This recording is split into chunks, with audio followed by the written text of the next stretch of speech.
3, 2, 1, gravando. Oi, gente, hoje é bom dia. A gente está se reunindo de manhã. Eu gosto da gente se reunir de manhã, mas eu também Isso, gosto de ficar no mute para mim. Eu tenho, sei lá, tenho vários gostos. E a gente está se reunindo de manhã por vários motivos, mas um dos motivos é futebol. Eu não estou torcendo para nenhum, quer dizer, qualquer um para mim tá bom, né? O time de São Paulo, o time do Rio. Mas, enfim, algumas pessoas pediram para a gente antecipar. A nossa queridíssima Larissa já está entre nós, a nossa autora do mês. Oi, Desse gente. livro incrível. Irebu, bem-vinda, Larissa. Muito obrigada de novo pelo convite, né? Falamos de Urutau, agora vamos falar de Irebu. Isso, então, gente, eu acho que faz exatamente um ano, eu acho que foi em novembro do ano passado que a gente falou de Urutau, então faz exatamente um ano que a gente falou de Urutau, que é o livro da Larissa, que abre essa, vamos dizer assim, trilogia, que é do universo da Nanda Noronha, que a gente já está apaixonado pela Nanda Noronha desde Urutau. Eu vou fazer uma breve apresentação, e aí a gente já vai começar a falar, porque vamos balear a dona Larissa de perguntas, vamos metralhar a dona Larissa, vamos usar a nossa... Poxa vida, como é que é o nome da faquinha dela americana? Não, não é americana. Italiana. A italiana. Vamos usar a nossa italiana para dissecar essa autora malvada que se chama Larissa Brasil. Então, deixa eu fazer a apresentação da autora. A Larissa Brasil é escritora de suspense e mora em Goiânia, com seu marido Augusto e sua cachorrinha Bel. Foi vencedora de 3 edições do Prêmio Aberst de Literatura em 2018 como autora revelação, em 2020 por melhor narrativa longa de suspense com A Garota da Casa da Colina, que é, eu acho que talvez teu primeiro livro, né? Teu livro de estreia. É o meu primeiro, não é o primeiro livro escrito, mas foi o primeiro livro lançado. Certo, teu romance de estreia publicado, né? E em 2021, também a Larissa ganhou a Berst como melhor narrativa curta de suspense pela Noveleta 3. Aliás, a Noveleta 3 eu tive a honra de escrever o pós-fácil, adoro. Maravilhoso. É uma de bruxas, muito bom, que a Larissa escreveu em parceria com a também queridíssima, maravilhosa, que já esteve aqui, Larissa Prado. Então, o seu suspense policial Urutau foi financiado em 48 horas pela plataforma Catarse. Gente, a Larissa, além disso, ela é, assim, uma campeã de vendas, uma pessoa que tem muito a contar para a gente da experiência dela como autora independente. Eu super acompanho a trajetória da Larissa, a carreira da Larissa, eu acho que é uma carreira de muito sucesso, assim, ela conseguiu conquistar um grupo, um nicho de leitores muito fiel, e eu acho que isso atualmente é o mais importante quando a gente quer construir uma carreira sólida, uma carreira literária sólida. Um cartão C6 Cargo, o embarque ganha outra dimensão. Opa, entrou alguma coisa. Olha a propaganda que você está ganhando, hein? Patrocínio? Que mais? Participou da coletânea Safra Vermelha, da editora VEC, com o conto Areia Movediça, em 2022. Então, Irebu é a segunda história do universo Nanda Noronha. É o seu 5º livro publicado, também foi financiado em 36 horas, muito rápido. Esse eu participei da campanha. Urutau não, porque acho que na época do Urutau eu ainda não te conhecia. Verdade, é. E também é dela o livro independente de contos, onde o vento faz a curva. Gente, só que assim, ó, essa apresentação, essa orelha já está defasada, porque Irebu venceu ano passado. Não, retrasado. 2023, né? Irebu venceu o prêmio Odisseia da Literatura Fantástica na categoria Narrativa Longa de Horror. E esse ano, também do universo Nanda Noronha, que é Mal Noronha. E a Onça Cabocla. E a Onça Cabocla venceu na categoria Juvenil o prêmio Odisseia. Tem mais coisa que eu não estou me Então, lembrando. 10 livros escritos, 8 publicados. Ainda tem Uma Oração para Ninguém, que Uma oração para é ninguém. queer e é sobre... eu falo sobre Iemanjá, né? Ainda tem Um Romance Romântico que Ninguém Morre, que é perfeito apesar dos defeitos, que foi o primeiro livro que eu escrevi na minha vida. Oh. E tem... É isso. Acabou. Pois é, mas Uma Oração para Ninguém ficou de ou venceu uma Ficou categoria finalista. Não venceu. Ele ficou finalista do Odisseia o ano passado. na categoria projeto Horror, gráfico. Não, projeto gráfico não, horror. Ele ganhou o Prêmio Abeste de projeto gráfico. Ah, legal. Né? Isso que eu tinha esquecido. Isso. E é lindo o projeto gráfico. Aliás, eu li Uma Oração para Ninguém também, adoro aquele livro. E ele é uma história meio de seita, se passa numa praia, é muito interessante também. É que eu fiquei empolgada da seita. Eu escrevi Irebu com seita, aí escrevi Uma Oração para Ninguém, aí escrevi um conto. Aí eu falei, gente, tá bom de seita, Larissa. Você descambou, daqui a pouco você está formando a sua própria seita. E aí eu mudei um pouco de ares. O que não é ruim, vai saber. Daqui a pouco a gente tem a seita da Larissa Brasil, a gente vai tudo te seguir. Deus me livre, vamos começar a distribuir italiana para as pessoas. Vamos tudo para Goiás, fazer um encontro nacional da seita. Ritual sertanejo. O Sotrate diz que entra na tua seita na mesma hora. Ele existe, é unido. É verdade, unida é uma seita. Então, a última coisa que eu quero falar é que, bom, então, é o universo da Nanda Noronha, que esse aqui seria a continuação, seria o livro número 2 de uma trilogia, e já está sendo lançado, não, minto, dia 2 de dezembro, inicia a campanha, dia 5 de dezembro, e inicia a campanha para o terceiro livro dessa trilogia, que chama O Iraçu. O Iraçu é o terceiro e final, porque assim, eu chamo a Saga dos Pássaros, que são histórias independentes, mas tem os arcos, né, deles. Então, é o último volume de Nandinha, não o último livro, mas é o último volume da Saga dos Pássaros. Já tem mais 2 tramas dela já planejadas. Uhum. Ah, então, ó.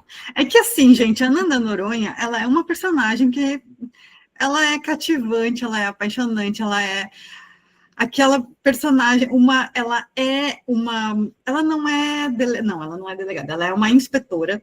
Quem sabe no futuro ela não será uma delegada. Quem sabe, não, né? Estamos esperando por esse upgrade, porque ela já é uma investigadora, ela tem um feeling muito bom, e ela é, assim, impulsiva, ela é passional, ninguém segura a Nanda Noronha. A Nanda Noronha, ela precisa de ela mesma segurar, né? E assim, a Nanda é um personagem que surgiu, não sei se eu falei em Urutau, mas ela surgiu muito do nada, assim. As pessoas perguntam, onde você tirou esse nome? Não sei mesmo. E foi um desafio, porque eu tinha um conto lançado, que era o conto Coronel Fantasma, e saiu uma chamada para uma antologia de Natal, mas tinha que ser contos policiais. Eu falei, conto policial eu consigo. Quase me ferrei escrevendo esse conto, que é o Areia Movediça, que é a primeira história da Nanda.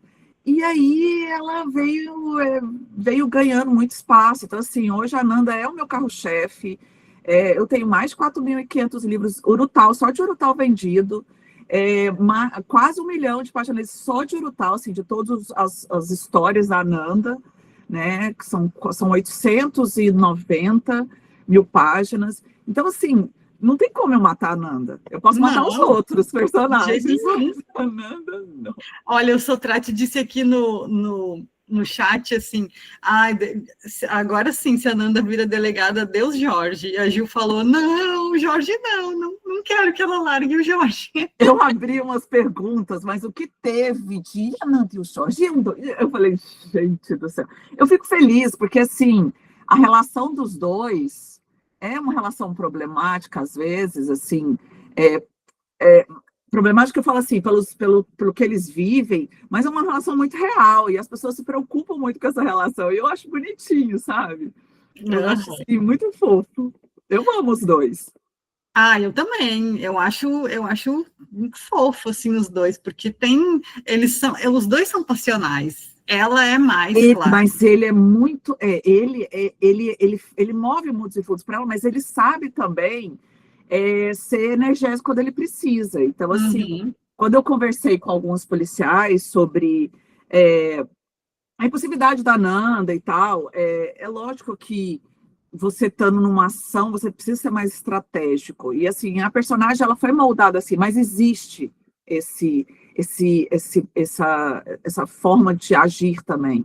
Mas eles falam assim, olha, a gente vê muito mais Jorge do que Nandas, né? Sim, O Jorge, ele é mais o que, né, o que vem, o que dá a justiça ali, e ele realmente é justo. Então, assim, eu me inspirei muito em Xangô mesmo, porque o Xangô, ele corta para os dois lá. Ele, tipo assim, ele é para você e para o outro. Ele não é só vai cortar o seu inimigo, entendeu? Tipo, ele é justo tanto pelas coisas que ele vai te queimar e vai te queimar o outro. Então, aí é que está o grande conflito também do terceiro livro, porque tem um estressor muito forte aí.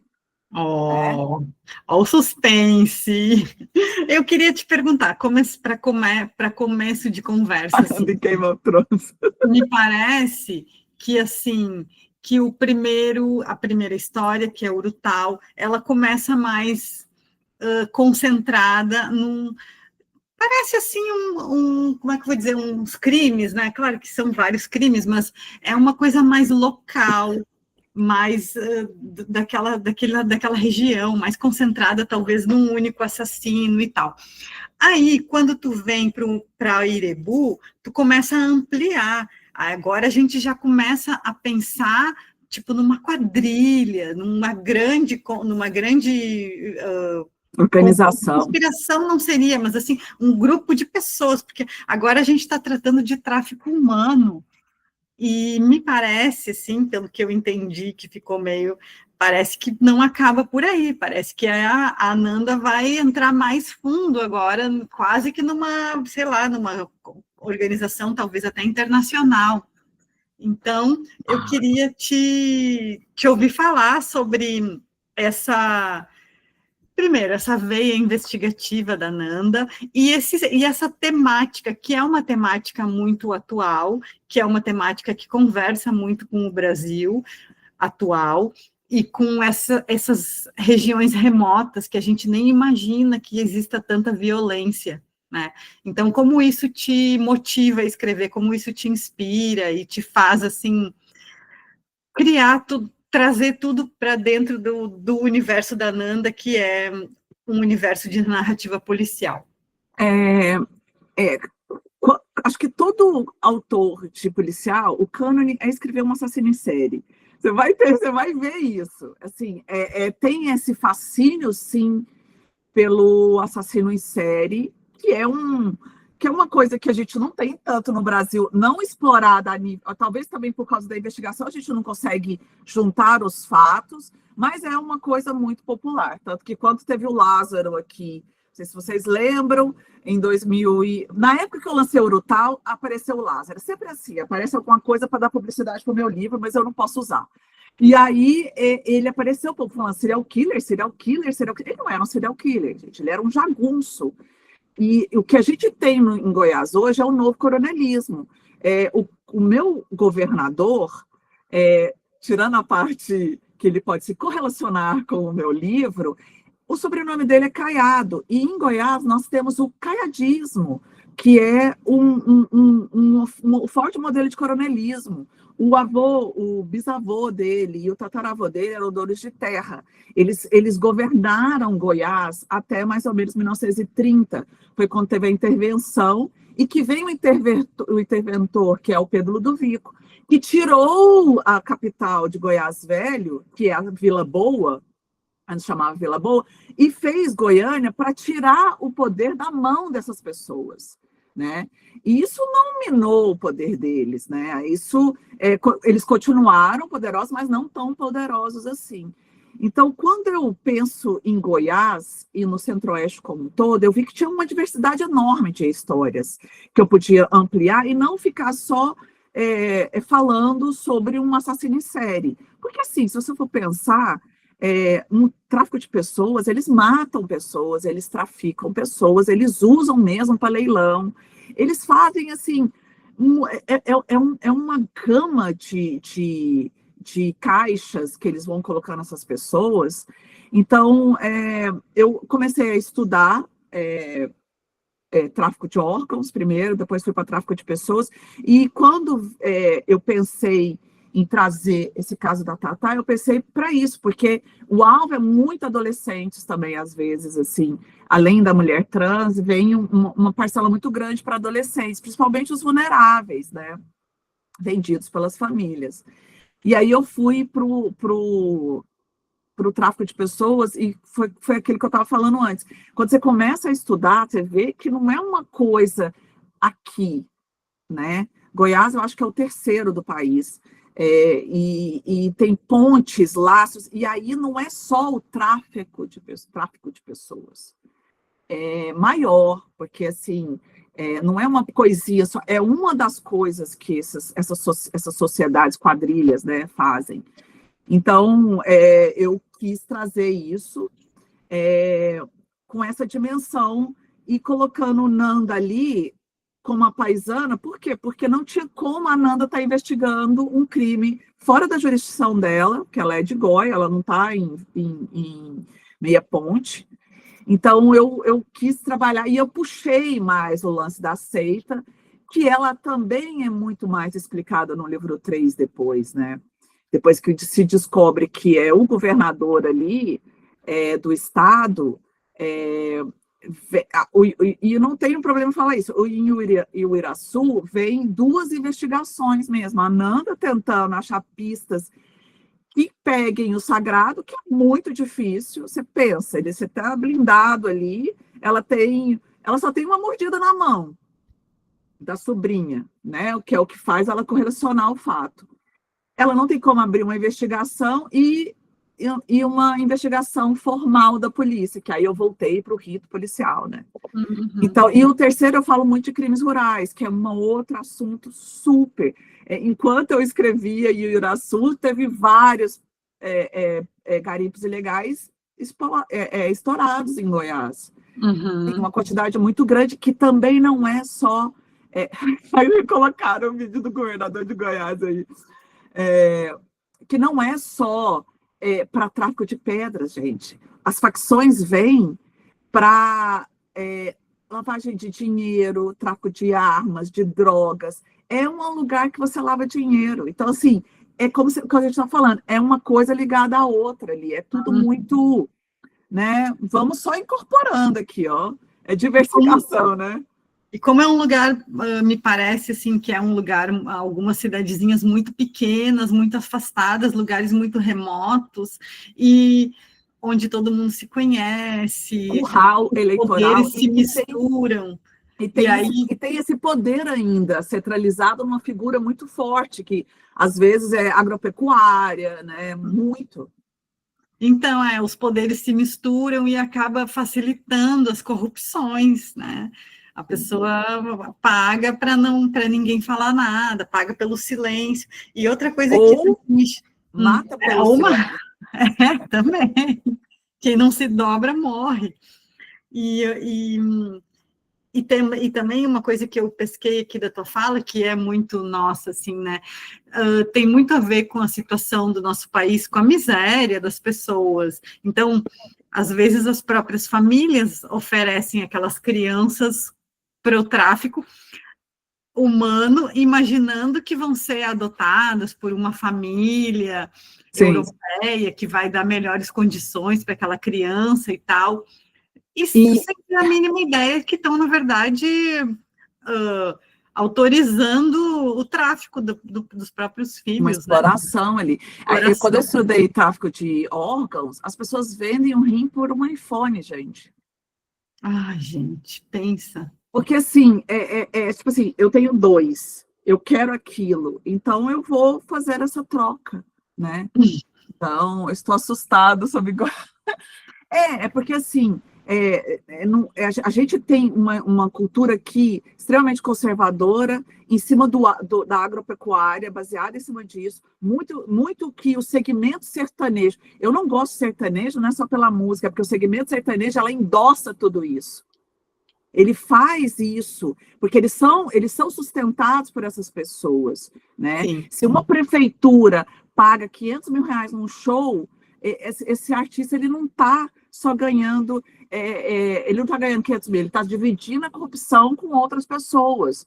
Então, é espantoso, sabe? Então, você tem uma máquina ali ao redor, né? Duvido que meu rim fale. O Sotrate está falando, duvido que meu rim vai um iPhone. Ai, Sotrate, meu Deus, não exagera. Então, assim, eu acho que o Brasil é tão vasto e a gente tem tanto assunto para se falar.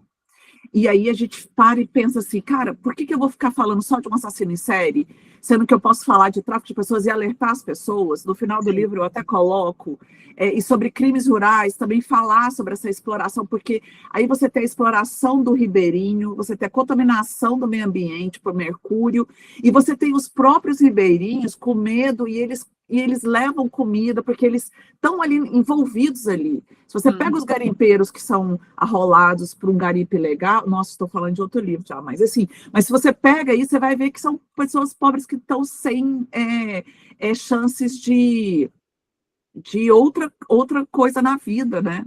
Sim, total, assim, que são situações que levam as pessoas em situação de miséria ou de muita, até fome, que levam essa pessoa a buscar algum meio de subsistência, qualquer que seja, né?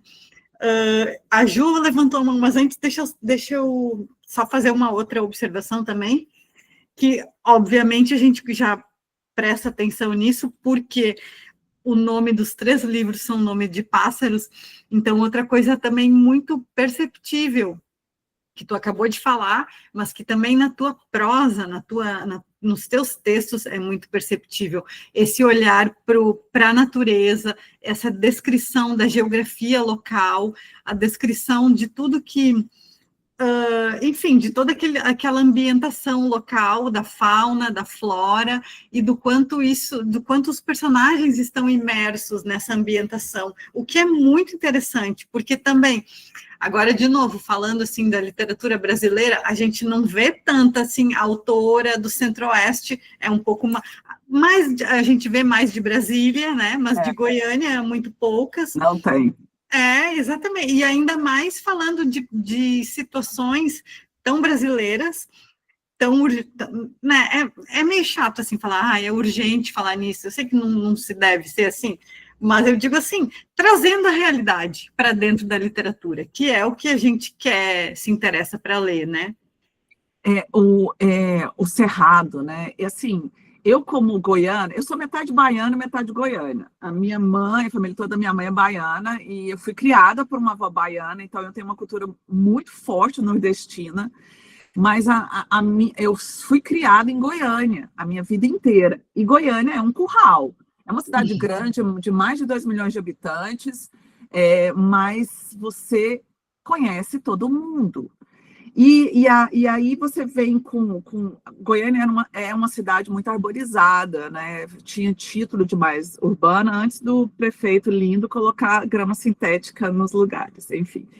E eu sempre tive esse olhar muito forte com a natureza.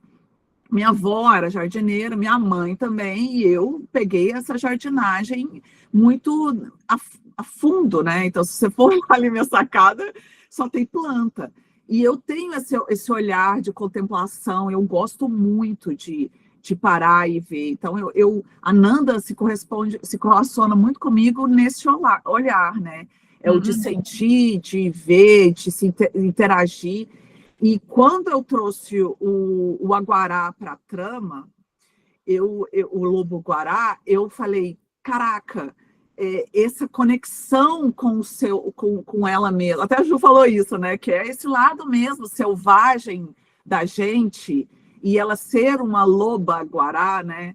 Então, tem toda aquela aquela coisa do nosso... Porque, assim, é um canídeo, não é um lobo, é um ser solitário, como eu acho que a Nanda também se sente muito, especialmente depois de Irebu, e tem esse senso de matilha, quando formam a matilha, quando eles têm essa matilha, eles se juntam mesmo, ela cuida e depois cada um por si. Então, assim, o Cerrado, ele comunica muito comigo. Então, eu sempre gosto de trazer, eu falo sobre o Candobá, que é uma flor que ela renasce com o fogo do Cerrado. Porque o Cerrado, ele era praticamente quase toda a extensão aqui até Bahia inteira.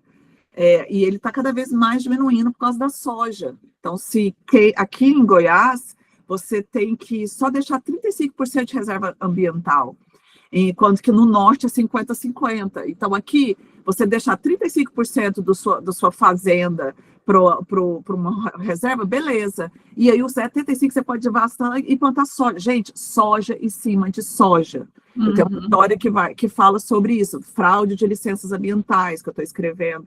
Então, assim, eu acho que falar disso também é urgente. Eu estou no Centro-Oeste, onde temperaturas altíssimas, a gente está sofrendo com um calor horrível. E aí, quando vem a chuva, destrói tudo.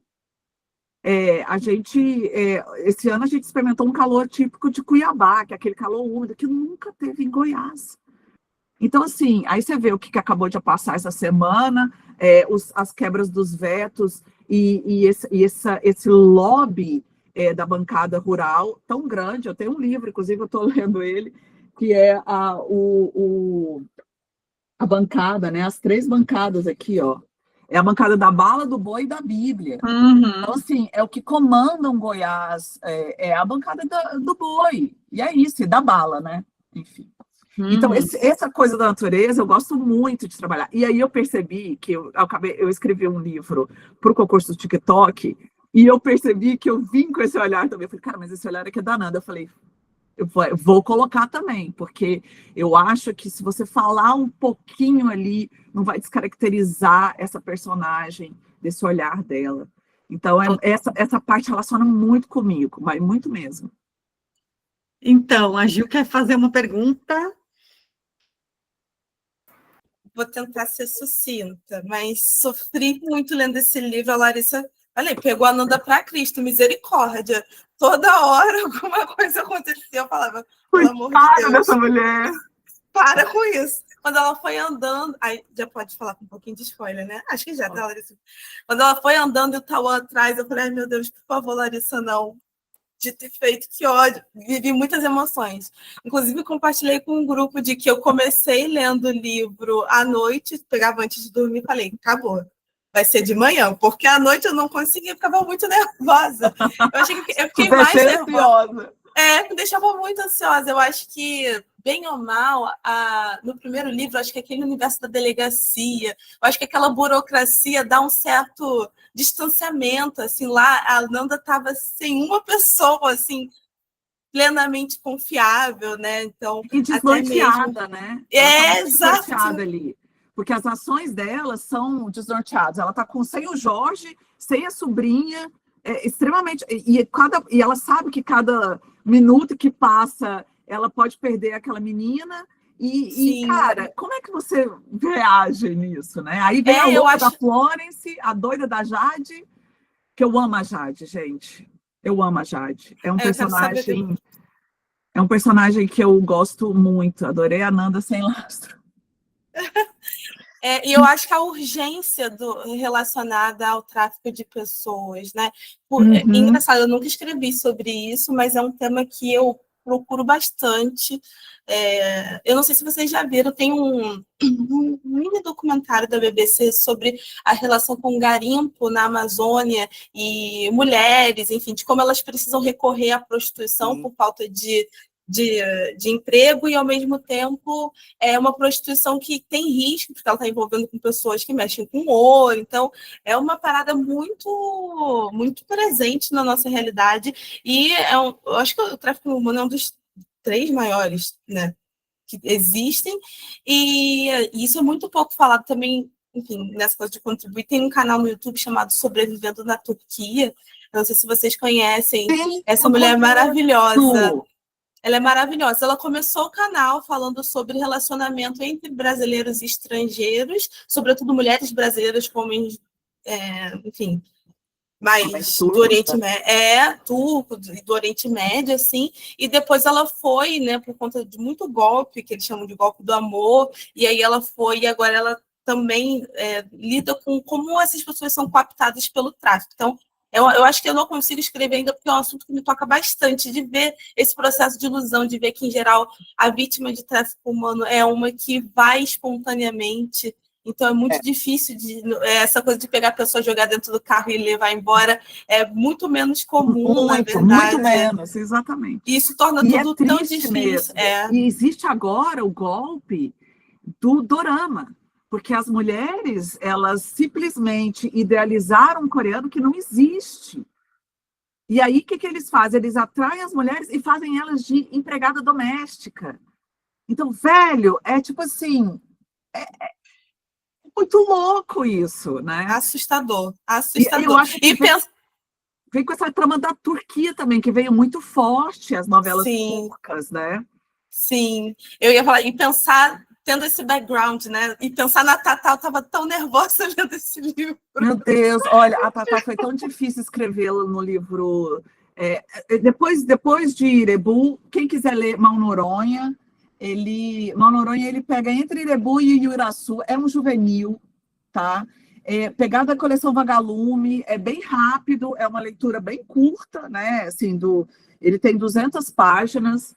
E a Mal mostra ali o Jorge, a Ananda, a Jade e a Tatá, do olhar dela, lógico, a história dela, mas mostra muito a Tatá depois do que acontece ali, né? E aí você tem a própria Mal trazendo, se recompondo do desaparecimento da mãe e dessa nova família, né? E ela mostra essa... Então, assim, uma criança que passa por isso... É muito forte, né? E aí você vai pensar nessa mulher, nessa policial, que agora que não pode ser mãe, mas agora é mãe de 2 adolescentes. O que eu vou fazer? Eu vou só para não tomar muito tempo, vou direto para minha pergunta e consideração, porque eu acho que uma coisa que eu já falei tá contigo, né, Lari? Eu acho que essa questão da natureza, ela enriquece muito o livro, de dar um tom mais territorializado. É um livro que se passa de fato do Brasil, os problemas são de fato brasileiros, assim, eu achei que isso deu uma enriquecida, tornou a história da Nanda muito mais próxima, muito mais... Isso, né, eu acho isso mesmo, mais do que uma assassina em série. Eu achei incrível, eu acho que eu gosto muito do primeiro, mas eu acho que Irebu me ganhou porque me deixou mais nervosa. E eu gosto também de como a natureza ela aparece, e eu vou falar disso porque é um tema que eu estou investigando muito agora por conta do livro que eu estou escrevendo, de como ela aparece, ao mesmo tempo como um problema, por exemplo, né, todas essas questões de governo, de política, né, de como a nossa natureza é um problema de exploração, um problema que a gente não... E, ao mesmo tempo, ela é a solução também, né? Ela é a força. E aí, muito essa coisa do lobo-guará. E eu achei tão linda essa relação da Nanda com ele, assim, de como encontrar esse lugar na natureza, né? Reencontrar a natureza como um espaço de força e não como um espaço de violência, né? De uma violência sofrida, né? Mas de potência da natureza. E aí, relacionando isso, queria saber quais foram seus caminhos para pensar, porque os livros têm uma relação muito grande com essa questão da natureza, das mitologias que aparecem. Aí eu queria saber muito de ouvir você sobre isso. Onde é que você fez essa pesquisa? Ou é algo que você já vive aí? Como é que é? Então, quando eu pensei em levar a trama para Pirenópolis é a cidade de meia ponte, né? É uma das primeiras cidades aqui de Goiás, era um polo muito forte antes de Anápolis, que é uma cidade bem perto aqui de Goiânia. E lá tem a Serra dos Pirineus, E como eu estava muito embriagada com a mitologia brasileira, porque eu fiz um curso sensacional com o Cacau Era sobre sobre toda a cosmovisão, né, tupi e os seus arquétipos. Foi sensacional esse curso. Eu aprendi que a gente tinha um matriciado muito forte, que depois ele foi se moldando para mais um patriarcado. Mas, assim, gente, extremamente... Então, essa conexão com a mitologia me trouxe um senso muito forte que essa trama da Ananda, ela tinha que ter muita natureza envolvida. E aí eu já conheci um pouco do Cerrado, né? Meu pai tinha fazendas e tal, e a gente ia. E aqui em Goiânia, como eu falei, tem muito parque. Goiânia é conhecida como cidade do parques, assim, tem muitos parques, muita natureza em volta. E eu sempre tive essa conexão com as plantas e curiosidade. Então, eu fui buscando isso. Falei assim, bom, então eu vou colocar em Meia Ponte, Perinópolis, vou trazer uma comunidade mesmo ali, indígena, e todo aquele ritual da bebida realmente existe em etnias, né, indígenas. E eu trouxe, e do urubu também, falar um pouco do urubu e desmistificar um pouco essa ave, né? E eu falei, cara, não tem como eu fugir disso aqui, eu vou ter que trazer para dentro da floresta, e é mais um estressor para ela, porque ela se sente bem ali, mas ela também tem um desafio físico muito forte, né? E a Nanda está em plena conexão com a sua intuição ali. É uma intuição muito forte. O que ela fazia dentro do palácio lá em Urutau, ela trouxe para dentro dessa força dela e eu sempre coloco esse sobrenatural um pouco ali, sempre coloquei nas histórias da Nanda, porque eu acho que ela tem essa intuição muito aguçada, o que deixa ela muito atenta a tudo. Então, e é engraçado porque na minha terapia, eu fui conversar sobre pertencimento e autenticidade, né?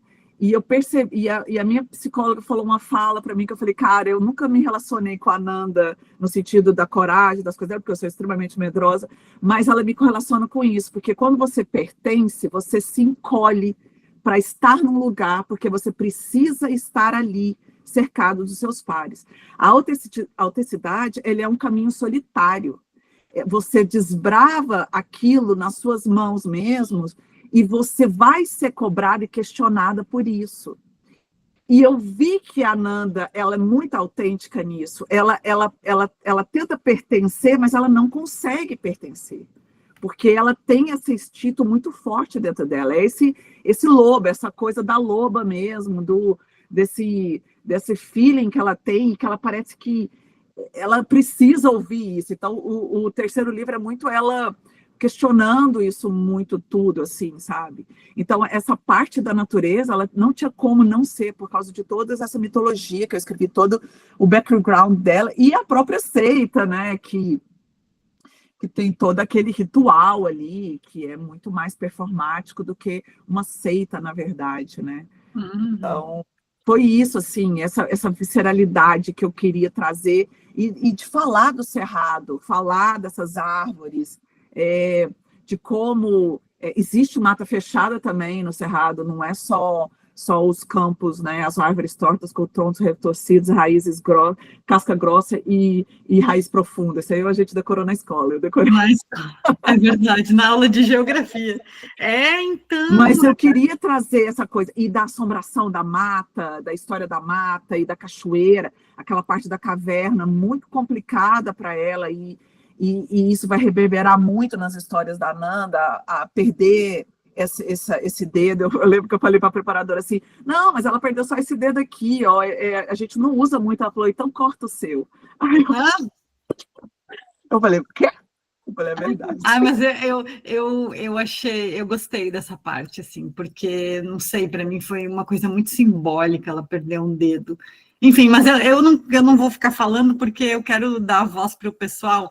O Rogério está esperando para falar depois, e no final Eu queria conversar uma coisa depois sobre o lobo, que eu amo, e sobre o dedo. Mas primeiro, Rogério. Vai lá, Rogério.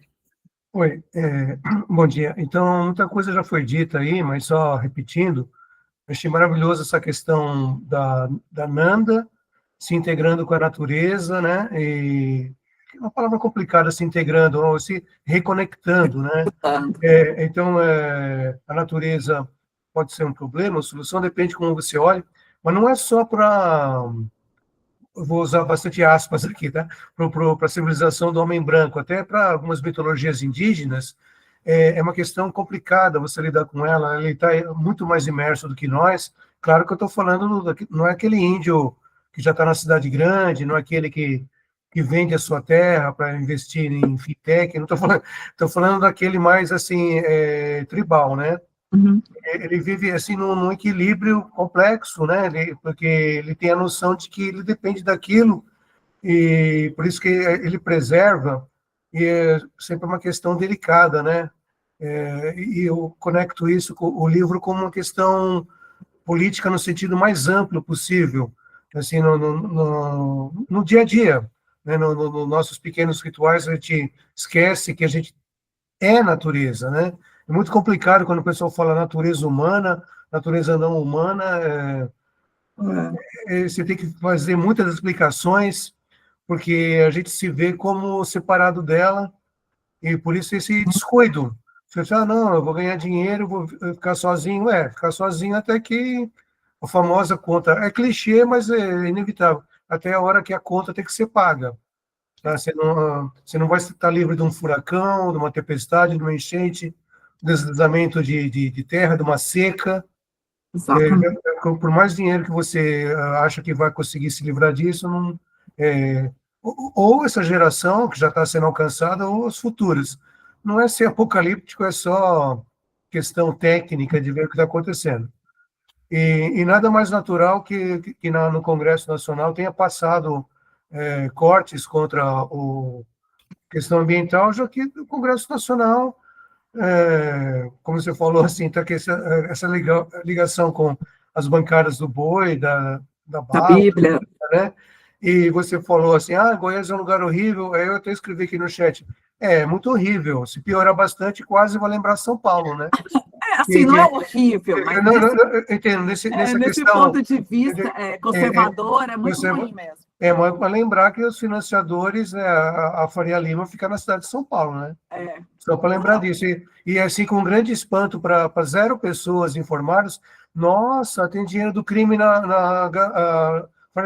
puxa vida, quem diria? Quem diria, né? Quem iria pensar nisso, né? Imaginar que é o centro de gente engravatada, de ruas bem bonitinhas, arrumadas. Então, a gente fala da questão do poder político em Brasília, mas a Faria Lima e outras ruas menos faladas estão na cidade de São Paulo. E eu acho que isso vai ter mais desdobramento no 3º livro, né? Essa questão assim desses financiadores de toda essa sujeira aí. E muito legal que o livro, então, possa ser um ponto de resistência, né? Porque enquanto ele vai priorizar a questão da personagem que se reconecta com a natureza, e com isso que ela vai conseguir ir adiante, num ritmo maravilhoso. O pessoal fala, eu não conseguia ler. Olha, eu li de cabo a rabo, né? Eu não coloquei lá no grupo das metas, fiquei até meio sem jeito, né? Porque eu já tinha cumprido a meta. Ele é muito rápido, né? Cumprido a meta já faz um bom tempo, né? Eu falei, não vou reler não, porque eu tenho outras coisas, infelizmente, por fazer, mas merecia, assim, vários pontos, essa questão que você falou que no final fez uma pesquisa, né, da mitologia indígena, de várias mitologias, que a gente fala de nações indígenas brasileiras, bem diversas. São 390, agora eram 305 e agora etnias, agora tem 380 que eles descobriram, mais umas 75 novas. Vamos lembrar e coisas que a gente não sabe, assim. Sim, lembra que tem coisas que a gente só consegue lembrar pela tradição oral, já que eram mais ou menos... é o mais forte, né? Porque foi o que a gente mais assemelha, a gente trouxe a linguagem muito do Tupi, né? Do que sobrou, né? Lembrando que eram mais ou menos 4, 5 milhões de pessoas indígenas quando o Cabral aportou aqui, e tem uma hora que os personagens falam, os bandeirantes são tratados como heróis. Olha, no meu ponto de vista, eles são heróis, só que tem um problema, a palavra herói e a sua extensão, né? Porque aqui é o herói que ele vai impor uma civilização exterminando outras. Desde a antiga Grécia, né, Roma, o herói para uns é um ser macabro e violentador para outras, né? O cara que devasta, como foi o caso dos bandeirantes. Também lembrando que bandeirantes aqui, no caso, nas próprias tropas, sei lá, uma tropa lá de 300 sujeitos, 30 tinham poder, o resto eram uns pau-mandado tão miserável e pobre quanto, muitas vezes já eram mestiços que eram forçados a lutar contra outras tribos indígenas, né? Então, de qualquer maneira, pouquíssima gente enriqueceu com isso, como sempre, é um poder concentrado, mas são os heróis do Brasil. Sim, são os heróis do Brasil. Quem são os heróis do Brasil? Matadores, genocidas, estupradores, devastadores, são os heróis que formaram essa ideia de civilização. Só para terminar, porque acho que tem mais gente para falar, então é maravilhoso como você resgata, né, essa parte da tradição indígena, dos animais, né, e lembrar também que contra um senso comum, o irebu ou urubu, olha que bicho feio, ele come carniça. Ele depende de como você vê, ele está integrado na natureza. O próprio personagem Bento, que é muito rico, né, que você falou que está baseado em pessoas reais, ele fala, não, ele conserva a natureza, ele vai fazer um equilíbrio, limpar, né? E assim como o Urutau, do primeiro livro, olha, é um assustador para quem? Ele é muito fofo. Eu também acho, adoro aquele canto fantasmagórico, eu fico puxando aqueles sites de canto de pássaro, e depois eu vou pesquisar mais desse Uiraçu, e assim, a questão do lobo também, de certa maneira, é um tipo de um resgate, porque o lobo na tradição europeia ele é muito complicado. Por um lado, é um animal independente, por outro lado, a história do lobo mau, né? O lobo mau seria alguém desequilibrado mentalmente na idade dos 40 anos, na idade do lobo ou da idade da loba. Eu não sei qual é a idade. Agora é 50. É 50. Qual é a idade da Fernanda, né? Da Nanda Noronha, né?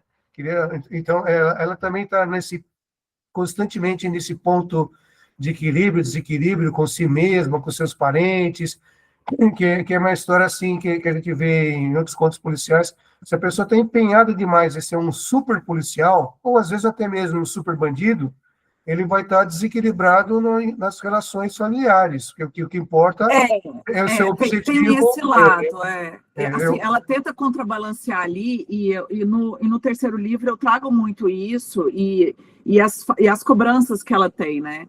No caso das capas, eles se correlacionam com os vilões, né? Os vilões. Então, você tem Urutau, Irebu, que, na verdade, você descobre a importância do urubu para a natureza. Então, sem o urubu, você não teria essa natureza que a gente tem hoje. E o Iraçu é com o vilão mesmo, que é o Falcão. Então, assim, a correlação das capas são os vilões das histórias, né? E essa parte indígena, né? Eu fui resgatando de várias etnias, assim. Tem os carajás aqui, esse sonhar coletivo, eles realmente sonham coletivos. Antes de uma grande decisão, eles vão, tomam, dormem tudo dentro de um mesmo lugar, e aí quando eles acordam, eles decidem o que eles vão fazer nessa decisão crítica que eles precisam. Então, é sempre um olhar muito coletivo, né? É muito impressionante. O próprio Curupi, ele é um ser que ele caça caçadores e pessoas más, né, indígenas ruins. Só que tem essa lenda em noite de lua, sem lua, né, céu sem lua, ele vai atrás para fazer híbridos, né. Então, usar essa lenda também para fazer essa correlação com o tráfico de... Foi muito... Eu pesquisei muito, assim, para fazer essa correlação e não soar, né. A Nanda tem 32 anos, 32, 33 anos, é isso aí. Tá entrando. Obrigada. Eu percebi muita riqueza, né, da sua pesquisa, e acho que você daria uma socióloga muito boa, viu? Fica só no escrito. Não, mas é um trabalho muito bom. O Só Irebu... para desculpa, encerrar, pode assim, falar. então, eu coloquei aqui no chat, não sei se o pessoal já leu, não é porque a Larissa está aqui, que a gente é fã, mas não é por saquismo. Eu já sugeri incluir na lista do ano que vem já o Iraçu, tá? Porque a gente lê muita coisa diversa aqui, alguns, assim, mais reflexivos, e esse também, só que é um reflexivo empolgante, né? Você conseguiu fazer uns personagens interessantes, não só os vilões, como você falou na capa dos livros, né? Simbolizada pelas aves, mas aqui a heroína não tem quem vai fascinar com essa paixão devotada dela em cumprir, né? Em se descobrir qual seria o seu papel na investigação e na vida, né? Então, aqui já está lançado o Iraçu 2026, leitura, não. Quem sabe... Eu acho que em fevereiro eu já começo a mandar o livro. Maravilha! Ó, então, ó, campanha para o Iraçu, leitura de 2026.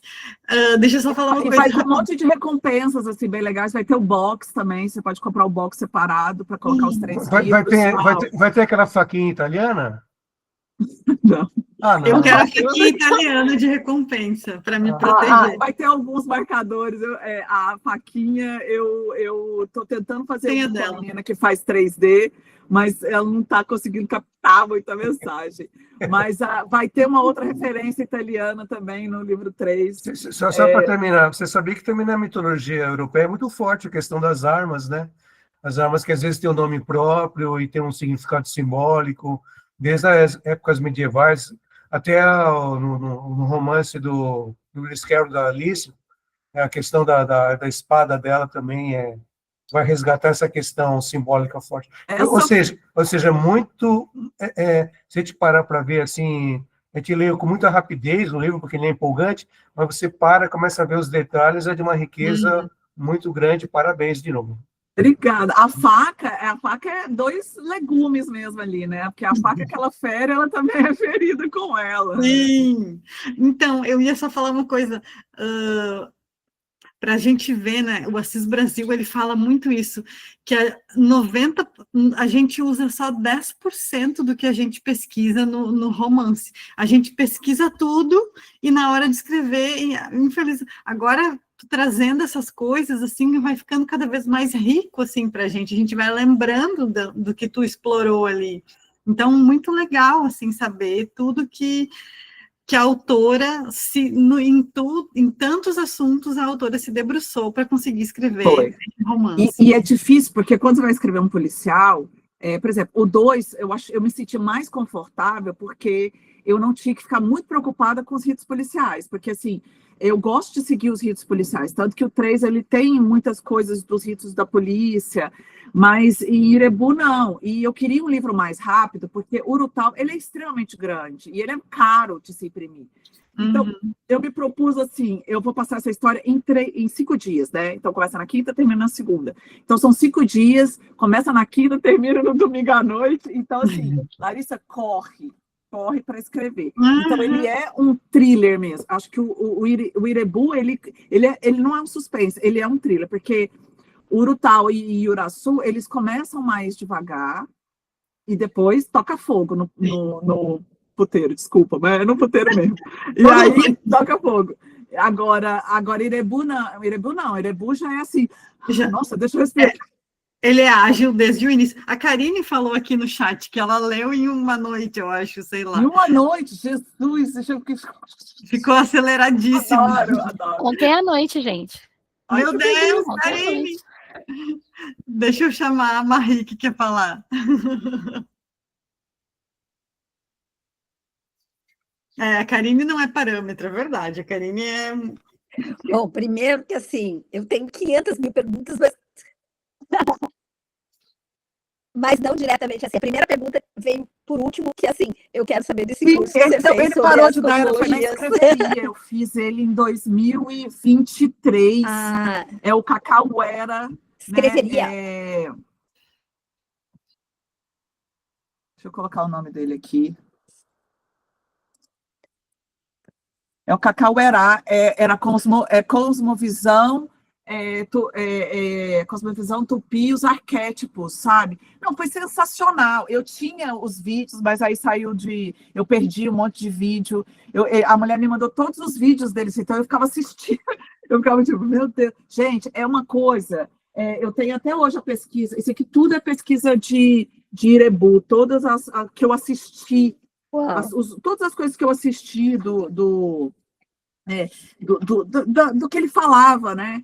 É impressionante, assim. Então a gente fica pensando assim, meu Deus, a gente fica flutuando, nórdica, isso aquela céltica, mitologia, não sei. Gente, a mitologia, nossa, a gente não sabe 1/10 da mitologia, sabe? Exatamente. E aí você Exatamente. tem os filhos, a gente tem 7 filhos monstros dentro da cosmovisão, Eu que é amei isso. o Teju Guará, o Boituyu, a Monaí, a Jaterê, o Aiô, o Curupi e o Leisson. Então, assim, aí eles sequestraram a Querana e ela ficou grávida. Então, assim, é maravilhoso, sabe? Essa matriciada tupi. Então, assim, é fenomenal. Mas a escreveria não tem mais esse curso para dar. Depois, se eu achar ele aqui, eu vou colocar aqui para vocês verem. Que peninha! Né? Porque assim, né? Você fala do Xangô, né? Porque além do nosso patriciado, da nossa cosmologia, tem todo o sincretismo que aconteceu com toda a cosmologia africana e o sincretismo com a Igreja Católica, né? Essa absorção, a coisa. Então, isso ali para mim me pegou. E a outra coisa que me pegou é tudo que você diz da questão do tráfico humano e da questão que no Brasil é um absurdo.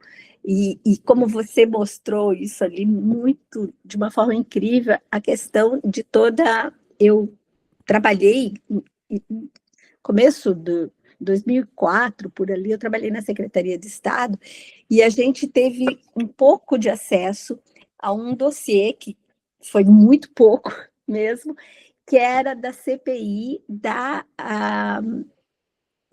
exploração sexual de crianças e adolescentes. E aí, assim, você falou que Goiás é a terceira, né? Se eu não me engano, em 2003 era a terceira.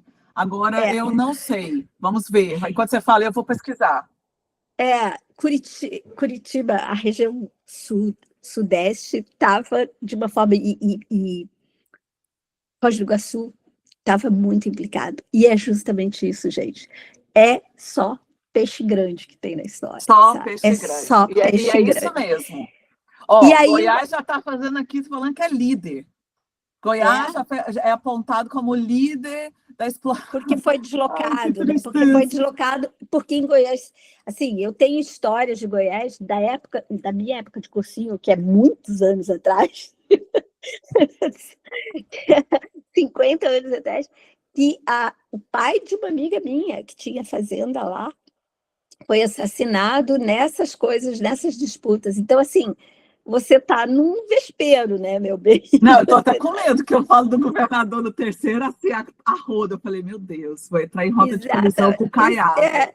Isso era a minha pergunta, assim, né? Nossa, você sentiu alguma coisa nesse sentido? E a outra pergunta é, você leu Mulheres que Correm com os Lobos? Sim, eu li Mulher que Corre com os Lobos. No caso do governador, assim, eu sou a única escritora policial de Goiás. Eu sei que tem em Mato Grosso, Brasília, eu sei que tem, não sei se Brasília. tem, não sei se tem, não sei. Mas, assim, os arquétipos dos governadores aqui de Goiás é muito isso. E o Caiado, gente, ele dizia que ele montava no cavalo branco dele e falava que ele era o ser iluminado. E ele é o estilo... Ele é o fundador da UDR, que não sei quem vai lembrar aí, que é a União Democrática Ruralista, bancada mesmo, assim, e das bancadas que votaram contra o fim do trabalho escravo.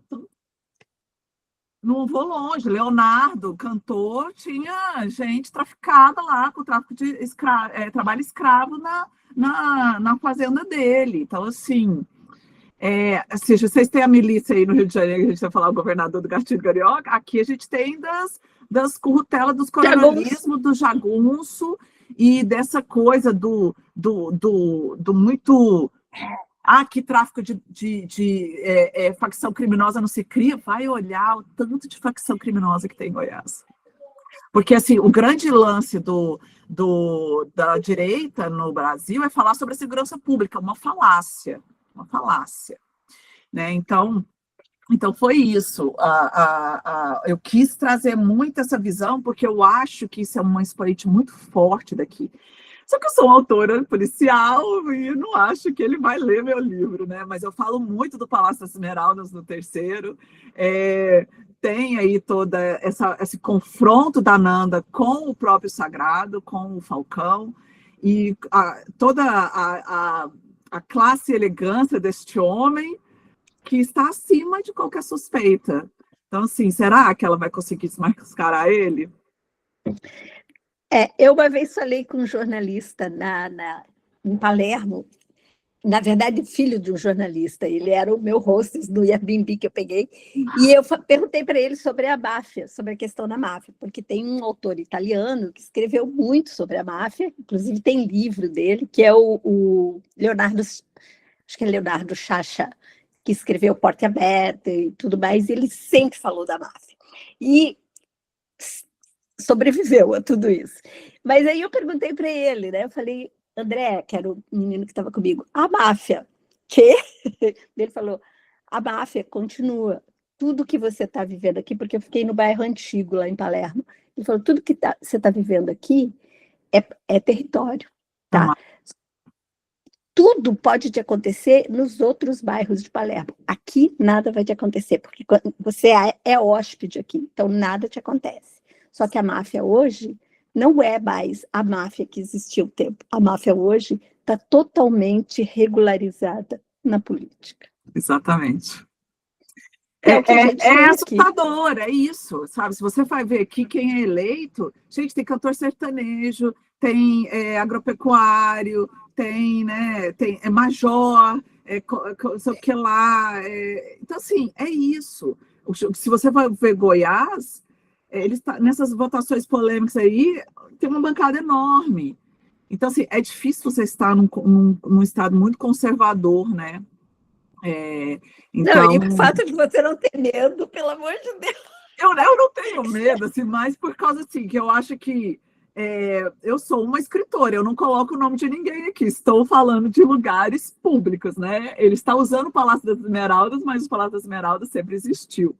E aí eu fiz uma retrospectiva que eu achei muito legal, que foi uma coisa que eu gostei muito, para 1920, em Goiás, né? Então, eu trago a festa da Congadas, que começou com a Nossa Senhora dos Homens Pretos, Nossa Senhora do Rosário dos Homens Pretos, e a Congada no norte do estado, ela é muito forte, e aí eu trago o coronelismo ali, mostrando, porque eu retomo a investigação do Cavaleiro Corta-Cabeças, né, que a Nanda está ali formalmente investigando, então ela vai para a Serra do Facão, começar, né, a investigar, e tem a caçada ao sagrado. Então são essas duas aí. Então eu vou trazer muito coronelismo, muito essa exploração do garimpo, muita coisas aí lá de 1920 para cá que eu gostei muito, foi muito legal pesquisar, se foi difícil falar sobre coronelismo, mas foi muito legal buscar isso, porque é uma história do meu estado, né? É o que eu fui forjada aqui. Então, eu quero tratar mais de temas disso, porque eu acho que são temas relevantes e que ninguém fala de crime rural, sabe? E a gente dá todo o apoio, mas a gente se preocupa. Não, então, vou lançar Não pode se esconder atrás da ficção, né, também. Assim, eu vou lançar Iuraçu e, vou falar, não acho que vá, né? Enfim, ele vai se preocupar comigo, mas, assim, quem tem medo, né? Então, estamos aí.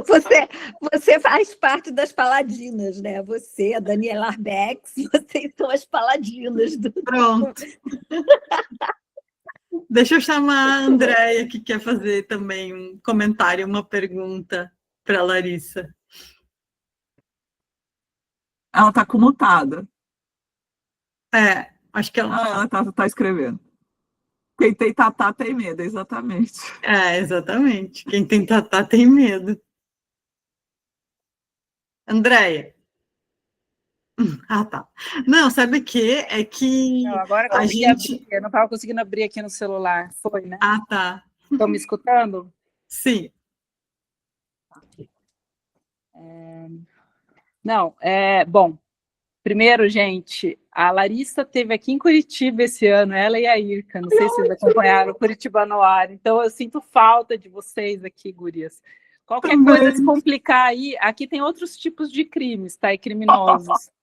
Vamos fugir, eu vou ter... Qualquer coisa você vem morar aqui, eu falo para a Irka direto, assim, que o meu sonho é que ela venha morar aqui também. Bom, depois que a gente leu Urutau, faz um ano, né? A gente estava vendo aí, né, Bibi, que eu tinha comprado os dois juntos, né? Você leu tudo em seguida. E aí eu li tudo em seguida, porque eu estava ainda naquela vibe, né? Embora sejam, como você já comentou, histórias com arcos num ritmo completamente diferente, né? Então, Urutau se passa num período mais longo e Irebu se passa em 5 dias. Então, realmente muda completamente o ritmo. E eu gostei, adorei naquela época, e agora eu gostei mais ainda, porque aí eu li com mais tempo. Embora ele se passe em 5 dias, eu gostei de ler com mais tempo. A história... Bom, você faz uma coisa que eu acho muito difícil, assim, nessa parte da... Vocês estão me escutando? Tá muito ruim, porque eu estou usando o celular, tá? Você faz uma coisa que eu considero muito difícil, que é essa narrativa em primeira pessoa, a partir de vários personagens diferentes, né? Porque normalmente quem faz isso está narrando em terceira pessoa. É difícil você fazer em primeira pessoa com vozes, né? E em cabeças tão diferentes assim. E a gente vai, você simula essas vozes, né? E aí essa narrativa fragmentada que a gente vai voltando, daí a pouco aparece de novo aquele personagem narrando em primeira pessoa. Eu acho isso muito interessante, envolvente, né? Alguma coisa que a gente realmente, a Karine leu. Da outra vez, Karine, eu li desse jeito, porque tinha terminado Urutau, daí Irebu eu li como você, numa noite, assim, porque eu ainda estava naquela sanha, né? De expectativa. Foi. Então é isso, esse clube vai ler os 3, né? A gente estava falando de relacionamento, né? Eu gosto muito de pensar na Nanda. Bom, você faz uma coisa que também eu acho super boa, assim, na narrativa, que é a gente praticamente sente o cheiro das coisas o tempo inteiro, a gente sente a textura, o frio, né? Ou o calor, ou a sede, a fome da Nanda. Tem hora lá que a gente vai ficando com fome junto com ela. Sim. Né? Ela precisa tomar um banho, ela fala, a gente precisa tomar um banho. Sim. E essa coisa do relacionamento, né, não dela só com o Jorge, mas dela com todas as pessoas ali, né, pelo fato de ser essa mulher intensa, assim, que ela é. Eu tenho uma tia que fala o seguinte, que só tem 2 tipos de relacionamento no mundo, 2 tipos, os difíceis e os impossíveis, né, então, assim, não tem relacionamento fácil. Ela fala isso, desde que eu sou criança eu escuto isso. Então, e com a Nanda a coisa se complica mais, né, por causa da intensidade dela, assim. Depois eu queria que você falasse um pouco disso, né, da construção da Nanda, como é que ela surgiu, não sei, não lembro se você já falou disso pra gente, mas eu acho que não. Quando eu penso nos personagens, e assim, eu não consigo escrever bem em terceira pessoa. Em Iuraçu, eu cheguei para minha revisora gramatical e falei assim, porque toda a narrativa de 1920, ela é passada em terceira pessoa. Eu falei para ela, olha, eu sou péssima em terceira pessoa, eu embaralho os tempos verbal tudo, começa com... É engraçado, o personagem ele volta para o presente, e eu fico tentando buscar ele para o passado, né, para terceira. Só que a primeira pessoa, ela vem muito fácil para mim. E aí, quando eu penso no personagem, eu estabeleço a voz dele muito forte na minha cabeça. Por exemplo, a Jade é um personagem que você percebe quando você está lendo ela. Pela forma como ela narra muito o passado dela ali e puxa menos coisas que a Nanda. Então, às vezes, eu embolo uma Nanda dentro da Jade e falo, não, peraí, você quer daqui da Nanda? Volta, vamos botar ele aqui. E os homens, foi muito difícil eu construir o Jorge. Porque o Jorge, eu tenho a idealização dele de longe e de como ele reage. Nossa Senhora. Gente, a Jade, eu sou apaixonada pela Jade, e eu acho a relação da Nanda e da Jade muito bonita. Eu gosto muito da relação da Nanda com o Jorge. É uma relação hétero, que é a minha relação. Eu sou hétero, então a minha relação com meu marido, assim, eu trago muito. O Jorge não é o Augusto, mas eu trago muito essa referência, né? Mas a amizade, eu acho que a Nanda precisa muito de mulheres amigas. E eu acho que ela se abrir para a Jade, uma pessoa que ela, no começo, ela tem uma energia muito forte com a Jade, depois tem aquele afastamento, depois eles voltam junto, né? Aham. Então a Jade cresceu de uma forma que eu nunca achei que a Jade ia crescer. E o terceiro livro vira essas duas, assim, viram uma coisa que assim, legal. muito legal. E, assim, é uma personagem que cresceu muito. A Florence também, eu gosto muito do que a Florence se transformou no segundo livro. E como ela tem essa coisa com a Nanda também, ela tira uma vantagem da Nanda ali, ela erra, mas ela volta atrás.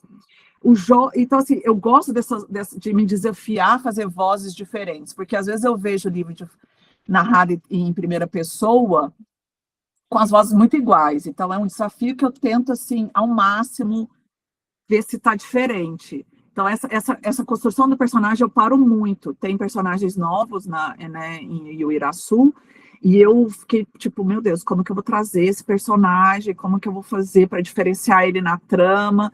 E porque é uma investigação, muitas vozes, como que o meu leitor vai ler essa frase e vai falar assim, não, esse aqui é o Heitor.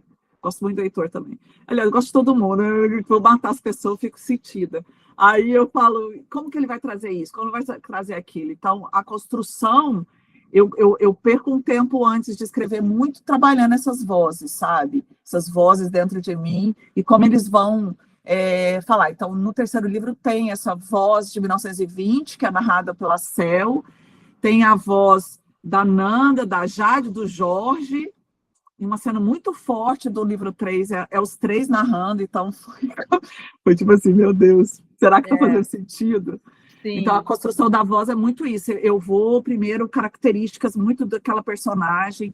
A Jade tem muito tique, né? Ela é muito sarcástica, adoro. A Jade é muito eu, assim, nesse sarcasmo, que eu sou bem sarcástica. Quem me conhece sabe. Então, a Jade mata com dor no coração. A Jade, né? Eu não. E qual é a segunda, muito... André? Não, é muito legal que a Jade realmente ela cresce, né? Ela cresce na narrativa, tanto que a gente começa meio indiferente a ela, assim, e no final, aquela hora que a gente acredita que ela morreu, porque eu achei que ela tinha morrido, achei que ali não tinha salvação. A gente fica triste, né? E a Nanda, que estava com raiva dela, a hora que descobre ali também e pensa, acredita que ela morreu, né? Ela também, né, fica super emocionada, assim, fica... E aí ela entra na mata ali super abalada, né, porque ela tá num psicótico muito forte, e aí vem o Tauan, que eu não blindo o Tauan muito, eu acho que você meio que percebe ali um pouco, eu não blindo muito ele. Não blinda, não, a gente fica desconfiado dele o tempo inteiro, em nenhum minuto eu confiei nele, assim. Muito bonzinho esse menino. Muito, tal... Certo. E aí vem essa carga ali dele, e então é onde ela pega muito desprevenida ali, né? Então, assim, você fala assim, nossa, mas ela tem uma intuição muito forte, mas como que você tem uma intuição forte, mas você tá naquele senso de desesperador ali, né? E ao mesmo tempo porque ele também apareceu em alguns momentos que ela precisava muito de ajuda. Né? Ele chegou com água na hora que ela estava morrendo de sede. Em vários momentos ele, né, chegou ali como o salvador e tal. E aí ela acaba confiando nele também, né? Não, o Jorge não, o Tauan. Não, Tauan. Não, ela falou assim, Janotinho. O Tauan é um Janotinho. Janotinho é o quê? Mauricinho, né? Tipo na nossa linguagem antiga. Ele é muito afetado, ele é muito arrumadinho, muito certinho. Eu falei, cara, esse cara não... Esse cara não cola, né? A gente desconfia dele o tempo todo, porque ele é muito bonzinho. E você sabe que a revelação do Sagrado, ela estava no meio da trama, né? Não no meio, mas assim, logo depois ali você descobria que era o sagrado, né? Tauan esquerdomacho, exatamente. E É o aí, pior tipo. um leitor beta falou assim para mim: esse livro seu aqui, ele é muito de passagem. Eu falei: que é passagem? Não, senhor, esse livro não pode ser de passagem, não. Aí eu falei: por que você está falando isso? Porque ele falou assim que era um livro que esperava o terceiro livro. E eu fiquei extremamente incomodada com isso. Eu falei: que? Não, senhor. Aí eu fiquei, né? Meu Deus, o que eu vou fazer nesse livro? Aí eu falei: cara, eu vou tirar isso daqui, esse contexto aqui, vou trabalhar toda a trama de novo e vou jogar essa bomba para o final. Aí imagina quem leu lá em 2023 está me odiando até hoje. Sei a resposta do livro. Mas é mais ou menos isso, essa construção do personagem. Eu gosto muito quando eu trabalho vozes variadas, né? E mesmo quando não trabalho, eu gosto de pensar muito nos personagens. Vocês falaram da Florence. A Florence, eu realmente vejo a Florence com cabelo claro, né, ruivo. Eu não descrevo muito a Florence, eu não sei descrever muito personagem, né? Mas a gente vê ela ruiva, você em algum momento fala. Eu falo ruiva, que ela é ruiva, não é? Então, assim, ela tem essa personalidade, porque eu vou muito da Florence The Machine lá, que eu sou muito fã da Florence. Foi uma homenagem. Legal. Nossa, a Florence ruiva passou batido para mim. Eu imagino ela com cabelo bem escuro. Eu falo lá no começo do eu sempre vi ela bem ruiva, cabelo até meio cacheado, ruivo, assim, meio assim, né? Aquele cabelo meio bem, eu imagino ela assim. Eu só comentar, assim, o pessoal já falou da mitologia, dos arquétipos, adoro, acho que você faz isso incrível. E a última coisa que eu queria falar é da maldade, né? Porque a maldade, ela está presente no livro todo. Então, em algum momento, você fala para a gente sobre isso. A minha parte é só isso, que eu adoro, e no dia 5 a gente já vai comprar, já vai preparar essa leitura do ano que vem. A maldade é uma força motriz mesmo, né? Porque assim, as pessoas, é o negócio, não é o dinheiro, é o poder. É o poder que ele usufrui. E eu acho que o Iuraçu é muito isso. É o poder que as pessoas têm na mão e o que elas fazem com isso. E a Nanda vai ter várias tentativas de corrupção nesse livro. E várias coisas ali em alto risco. Então, como você lida com isso, né?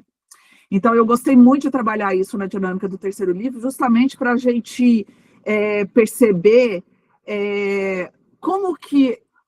minha avó falava, se você quer ver com essa pessoa, dá um banquinho para ela. Você tem um palanque, e o que você faz com esse poder? Porque o poder, ele não é só esse poder grande, é qualquer poder que a gente tem, né? Até uma plataforma... Os pequenos poderes são os mais assustadores do que as pessoas fazem com os pequenos poderes do dia a dia, do cotidiano. O poder que eu tenho em cima de qualquer coisa, vamos supor, de um cachorro, de uma criança, de um empregado, de uma pessoa que trabalha para mim, de um funcionário, como é que eu lido com esse poder? Então, isso é uma coisa que eu quis questionar muito no terceiro livro, porque é uma coisa que veio muito forte para mim, assim, sabe? Porque veio todo com essa coisa do agronegócio, do garimpo, o que está ganhando mesmo com o garimpo? Porque é o garimpeiro, coitado, que está lá se expondo ao mercúrio, ou é o cara que está transportando essa pedra dentro de um helicóptero, é o cara que está lá na Faria Lima, né? Dentro do ar-condicionado, onde ele não está sofrendo com o aquecimento da Terra, com todos os efeitos que a gente está, porque até nisso a crise ambiental ela vai trazer as disparidades, né? Quem tem recurso vai para dentro do ar-condicionado, quem não tem vai sofrer, vai morrer, vai se hidratar ou vai morrer afogado, né? Porque a cidade começa a encher, o que o cara faz? Ele pega o helicóptero e vai embora. E quem não tem helicóptero faz o quê? Né?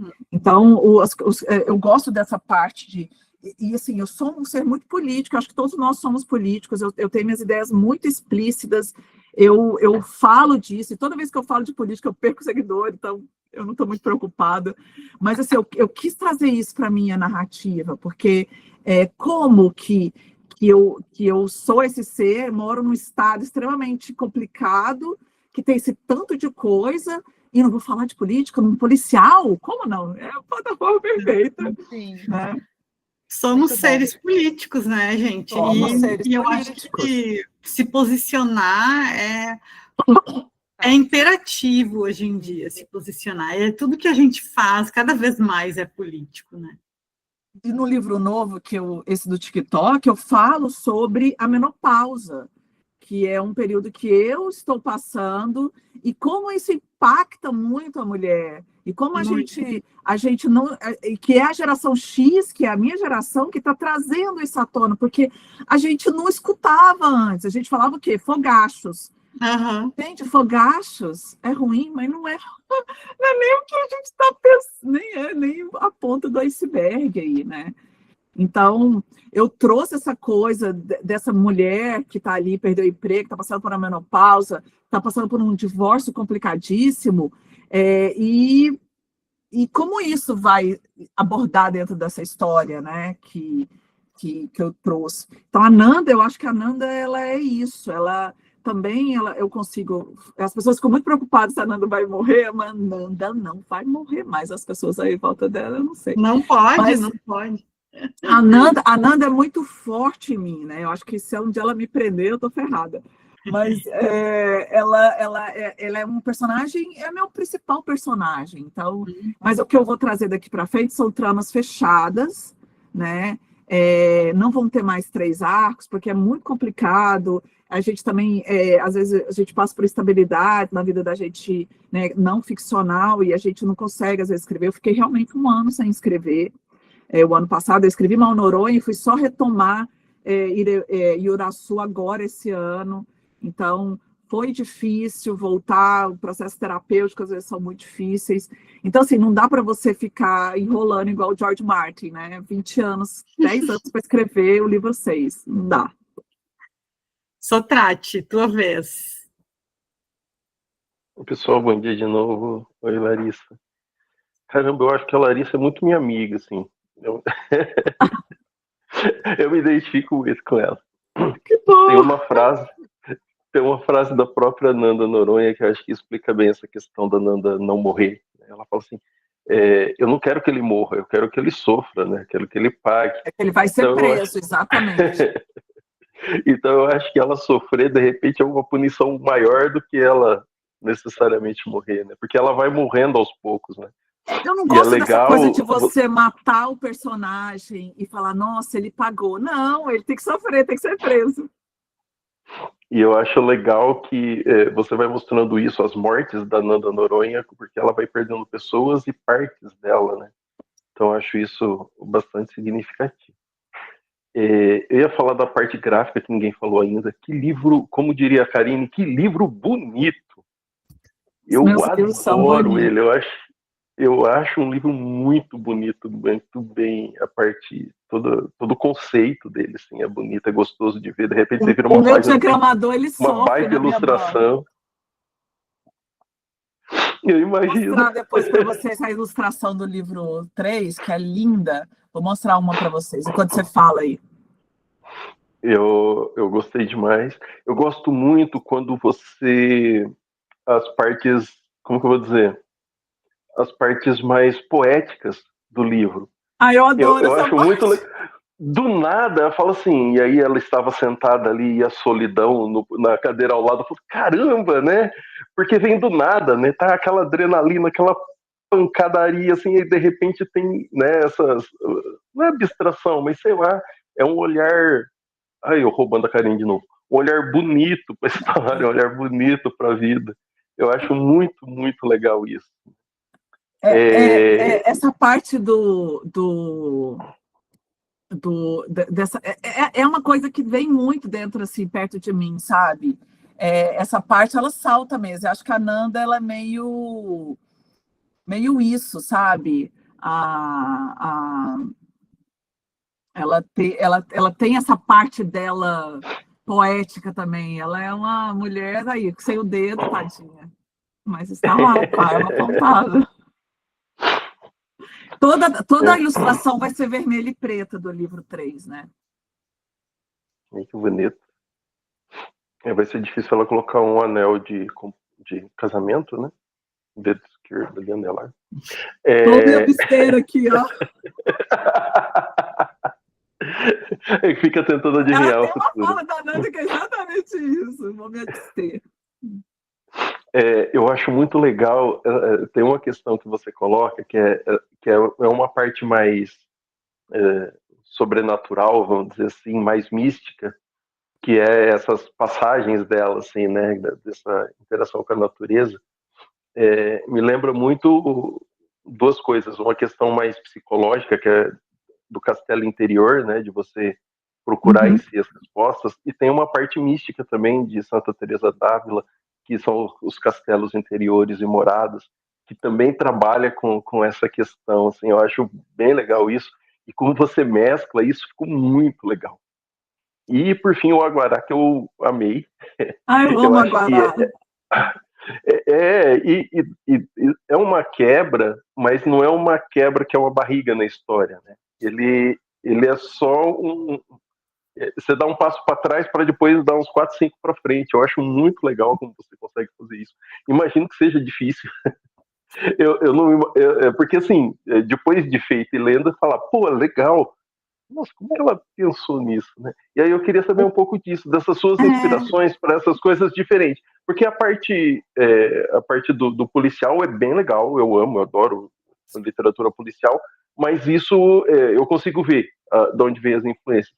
A minha dúvida é em relação a essas outras partes, como que você trabalha essas questões extra o crime, ou desvendar o crime, ou perseguir os assassinos? O Aguará, ele surgiu com essa simbiose da Isabela com... Eu queria fazer essa coligação da Isabela com um bicho do Cerrado. E eu acho que o Aguará era o mais... eu acho que mais representava ali aquela coisa. Então, se você perceber as partes da Isabela, ela fala muito e ela tem essa conexão com o lobo-guará. E aí eu queria trazer o lobo mesmo como essa parte intuitiva que a Nanda acaba perdendo um pouco no final de Urutau, por todas as revelações que ela tem. E assim, pelo próprio histórico dela, né? Até a André perguntou depois como eu criei a Nanda, depois eu volto um pouquinho nisso, acabei não respondendo. Então a Nanda vem, as primeiras histórias dela, ela vem com um transtorno explosivo extermitante muito forte. Então, se você ler a Areia Movediça, o Machado da Casa de Pedra é extremamente pesado, e você vê que ela está extremamente no limiar dela ali, né? E a Borda do Escuro também, eu abordo isso. Essas 3 histórias, elas compõem um universo onde a Nanda está antes de Urutau, mas eu mostro muito como ela está no limite dela. Ela está com culpa, ela está com fracasso, que essa lida muito, a gente lida muito difícil, é muito difícil lidar com fracasso, né? Ninguém lida bem com fracasso. E ela vem com essa pegada de antes de ser afastada, né?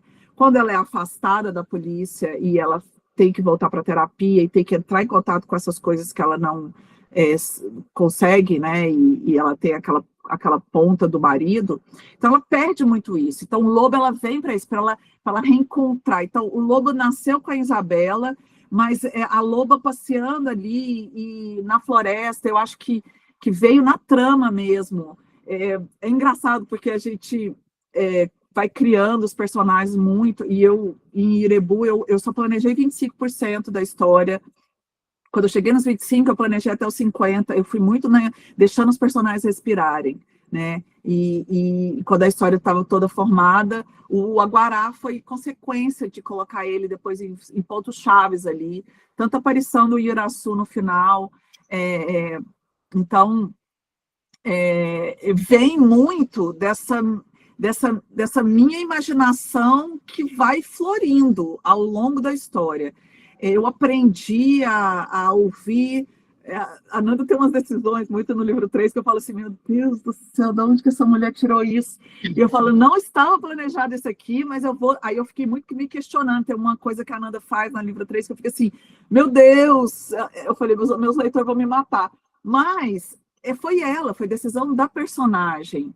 Então, eu sigo muito isso. E o Aguará foi isso, foi essa intuição que veio de todo esse estudo com a mitologia que me embriagou mesmo, a mitologia, e até hoje a mitologia Tupi-Guarani, ela me impacta em muita coisa, porque eu lembro de pedaços das coisas que o Cacauera ensinou, e eu fico, putz, cara, isso é muito... Então, ela meio que... É o que a gente falou, a gente vai estudando, e as coisas vão se moldando dentro da gente, e elas vão reverberando, né? Então, a própria mata, o aguará, todos os rituais que eles passam ali, dela voar mesmo, e ver as coisas, e estar em conexão com esse lado, esse misticismo ali na pontinha, né?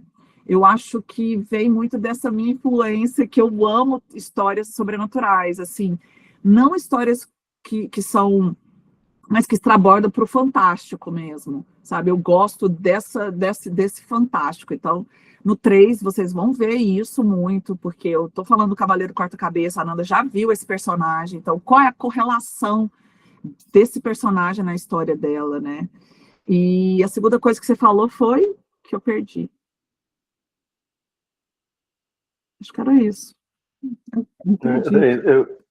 Não, a parte, essa parte, né? E a parte mais poética, né? Mas eu acho que a parte poética vem já junto.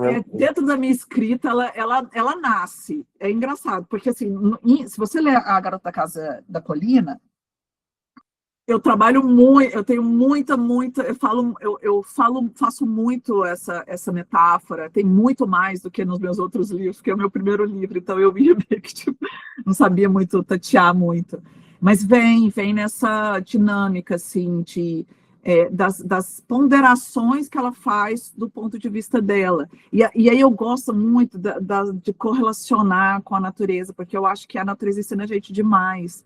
Então, quando ela fala sobre a pilosidade das folhas do cerrado, que é uma característica muito forte de proteção, no terceiro livro ela faz essa correlação. Ela está falando dela e dessa pilosidade que ela teve que se adquirir dentro da delegacia, na vida dela, para moldar ela para aquela situação, né? Quando eu falo da candobá, que é essa flor, e quando eu falo do guará e do urubu, né, do próprio urubu, de toda a correlação que tem Muita gente fala assim, esse livro tinha que chamar Guará, Lobo-Guará. Eu falo, pode ter sido, só que não é sobre, como eu falei, as capas são sobre os vilões ali, né? E o Lobo-Guará é um personagem muito... Do mesma forma que o Vulto cresceu, o Vulto ele nasceu de uma necessidade urutau de eu não ter um ponto de virada muito forte na primeira trama do livro. Então, eu vi um cara muito parecido com o Vulto, aí depois eu vou ler o que o Rogério escreveu. Eu vi um cara muito parecido com o Vulto, assim, do mesmo jeito que eu vi ele, que eu descrevi, e eu falei, cara, vai ser perfeito, vou colocar esse cara aqui, vai ter aquela dubiedade, e aí ele cresceu e foi parar lá na comunidade, ele e a mulher dele, mal-humorada, terrível. E aí é isso, que vai nascendo dessas junções aí. É a forma que eu vejo a minha escrita, e é muito natural para mim, eu vi engraçado, eu vi um comentário no Amazon assim, é muito forçada essa escrita dessa autora. Eu falei, cara, mas é a minha escrita, não tem como eu sair disso, porque eu acabo entrando assim nessa forma. Mas tem gente que não gosta, e eu respeito. Hoje eu, com avaliações, sou assim, beleza. Qual que é o nome dessa pessoa mesmo? Aí vai morrer no próximo dia. Tem uma metáfora que você usa, que eu adorei, que é a metáfora do espelho, né? Aquela do espelho foi muito boa, e ela tem camadas. E aí tem uma questão, eu não sei se você chegou a pensar nisso, que tem um quarto elemento que influi, que é a luminosidade. Sim. Então, lá no fim, quando a Nanda ela olha e fala, agora para mim o Bento é límpido, é claro, não é porque ele mudou, é porque ela mudou. A luz que ela lançou. A forma que ela enxerga, exatamente. Que ela lançou. E aí os seus personagens também são assim, né? Desculpa, só para terminar o raciocínio. Quando você lança a luz para eles, a gente vai vendo as camadas deles, né? Não só da Nanda e do Jorge, mas a Florence cresceu pra caramba, né? A Jade cresceu pra caramba, porque você vai lançando luz. Você vê o por trás da Jade, por que ela age daquela forma e por que ela tá ali. Quando eu trago a Jade, porque eu achei muito importante trazer a Jade e a Florence também nessa...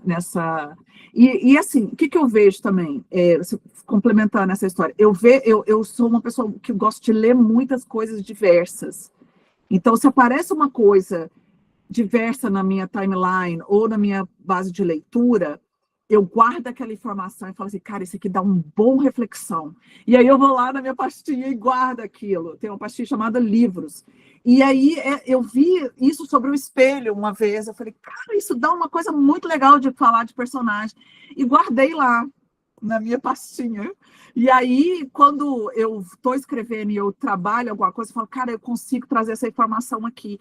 Que é uma informação legal também para o leitor, né? Então, eu gosto de relacionar essas coisas. Me perguntaram essa semana, em uma rodada de negócio, falou assim, mas você se inspira na vida real? Eu falei, esse caso aí do sêmen aconteceu em Goiás. Um cara fazia isso numa igreja. Assustador. Falsa. Sim. Essas coisas são assustadoras, né? E aí às vezes você pensa... Aí você fala assim, não, gente, isso saiu da cabeça da Larissa. Não, muitas coisas que eu vou vendo, eu vou guardando peças, e aí fala assim, não, isso aqui não é só isso, mas tem extração da vida real. E assim, de sites, realmente, na Deep Web, que tem cardápio de pessoas dessa forma. Então, assim, de coisas que você vai colocando, assim, cara, isso aqui dá bem legal numa investigação, vou colocar isso. Então, eu sou essa enciclopédia, que nem fala mais, de coisas que talvez sejam inúteis, mas que não são inúteis, porque eu uso elas dentro da minha literatura e trago um contexto. Gosto de fazer isso, né? Que isso me ajuda aí. E funciona, e super... Deixa eu falar uma coisa que ninguém falou, né? Que o Sotrate falou enfim, no olhar poético da Ananda, mas a Ananda também tem um senso de humor que é incrível. Assim, ela tem umas tiradas assim, que a gente se mata rindo das tiradas dela, né? Eu gosto da Ananda, ela tem uma dó. A Ananda ela é muito séria em algumas coisas, mas ela tem o senso de humor. A Jade e a Ananda. Eu acho engraçado, porque a Jade vê muito a Ananda muito claramente, né? E depois do beijo lá da boate, ela encontra a Jade e ela acha que a Jade viu alguma coisa, ela fica extremamente constrangida, né? E isso eu gosto dessas coisas, assim. Perguntou, Antigo e Nefasto CCC, qual que é o Antigo e Nefasto CCC? É uma organização de direita na época da ditadura militar, comando de caças comunistas. Nem sabia. Não, o CCC saiu assim, ela é lá do primeiro livro, né? O primeiro caso acontece lá no final de Urutau. E eu vou te falar que eu também não sei, me perguntar de onde saiu Nanda Noronha. O nome da personagem veio aleatório. A Nanda, eu construí ela mesmo para esse primeiro conto, né? Areia Movediça. Mas o CCP, eu tenho o conto do Coronel Fantasma, né? Que é um realismo mágico e derivado dessa lenda da cidade da minha avó, lá da Bahia. Então, acho que o Cavaleiro Corta-Cabeça veio nessa toada. Talvez uma influência também do Cavaleiro Sem Cabeça, né?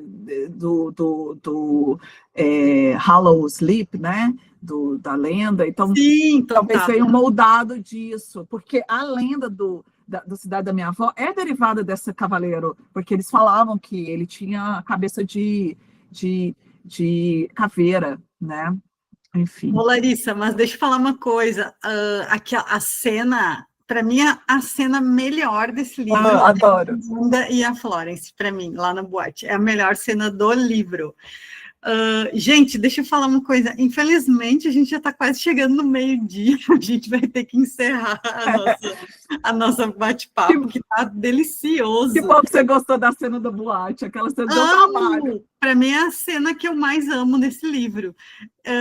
E a árvore eu amo também. Toda vez que ela olha para aquela árvore, eu fico imaginando aquela árvore e tal. Mas, assim, antes de encerrar, o Sotrate ainda quer falar um pouquinho. A Larissa vai se despedir da gente, vai fazer aí o jabá dela para falar do próximo livro, quando que começa, como que a gente faz para adquirir e tal. E aí depois eu volto para encerrar com a leitura de dezembro. Sotrate, por favor. É rapidinho, não podia passar sem falar de Bauru. A cidade da meia ponte, a primeira vez que eu li, eu já conectei diretamente com Bauru, que tem um viaduto que só é ida. A gente chama ele de o viaduto do Saci, né? Só tem uma perna, só vai. Eu não podia deixar de falar isso. O Meia Ponte era um nome bem grande, de Meia Ponte, porque a ponte tinha caído mesmo. É uma ponte vermelha muito simbólica, quem vai em Pirenópolis ver.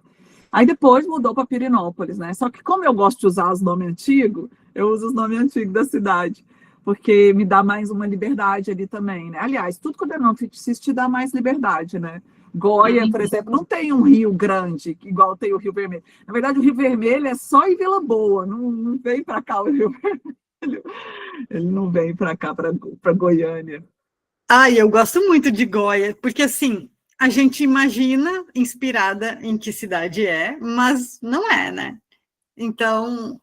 Todas as ruas são, as pessoas perguntam, nossa, mas rua 32 em Goiânia? Tem 32, rua 5, rua 4, é como se fosse Nova York, só que é aqui em Goiânia mesmo. Nova York brasileira.